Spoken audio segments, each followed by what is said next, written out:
Alright guys, so what I'm going to be doing in this video is I'm going to be talking about strings, but before that I'm going to touch on a couple of topics that I seem to have missed in the last video. I'll cover that really briefly here. So if we go over here to project, reopen our script. First things first. Alright, so this top bracket here, this bottom bracket here, this is all of this class. And inside of it, I put my variables at the very top. That's usually where I declare them, but where you declare them depends on where they can be used as well. But to keep it simple for now,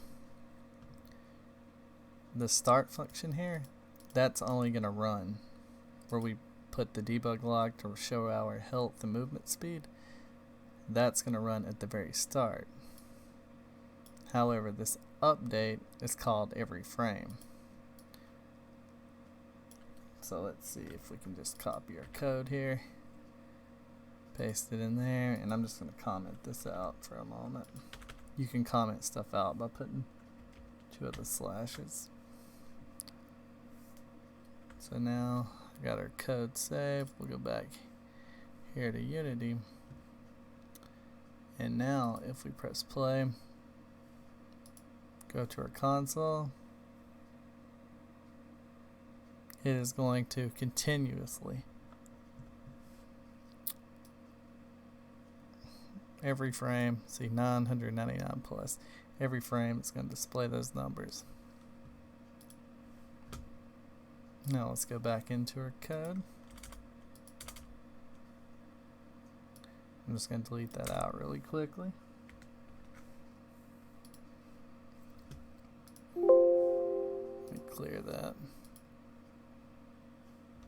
Alright, see, it only calls it once on start. Start is a good spot to initialize something, basically, when getting it started. Now I'm keeping it at the very basics. I'll explain why, because our first game, we're just going to make something simple here, using the debug log to make a simple game. But now on to the topic of strings. So what we'll do is we're just going to use the same script here. We're going to put a string. We're going to name this, make it public as well. And then we name it, let's say, I'm just going to name it your health. And what I'm doing right now is camel casing it, meaning I'm putting the first word with a lowercase and the second word starts with an uppercase. And with a string, it is important that you put quotations. Strings, their values always need to go in the quotations after the equals sign. So in this, we're just going to put your health is, and then put a space in there, and now we add a semicolon. So now on our debug log, the way that we would get both of it together, we'll put your, and actually just that makes it that variable there, and you put a plus,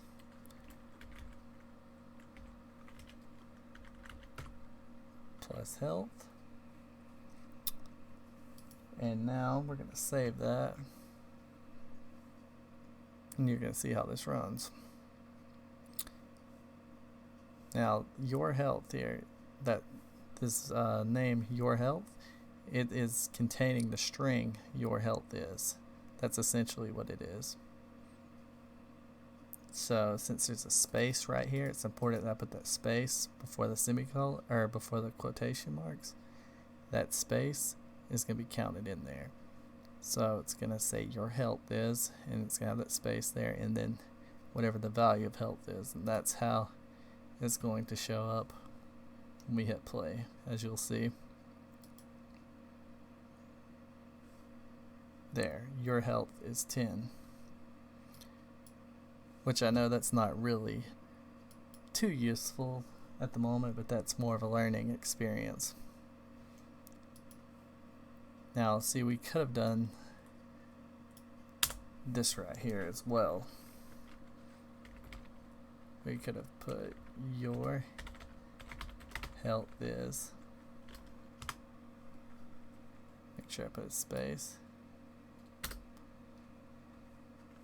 I know you can do it this way, or some people I see like doing this.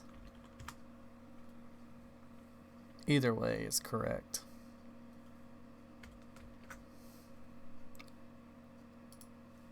Now after I get it saved,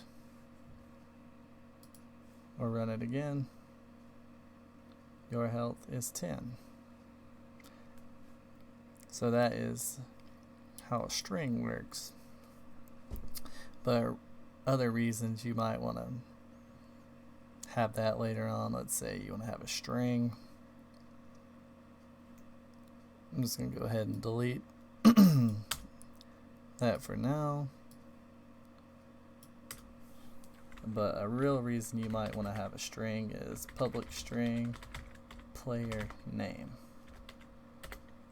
And then let's say John. It could be John. So you can have it set up where somebody has to enter their name, and that would be the real reason you might want to use a string. There's all sorts of uses for them. But if you name it player name, for instance, like that, and you want to have it named John, you might not know what the player's name is until they enter it into the game. Then it can be passed on later using values, but that's a little bit more complicated. But this is the string tutorial, and that's how you use it, and we're keeping it simple. And here shortly I'll show you in the next video, I'll show you a few things we can do combining what we've learned to make a simple game.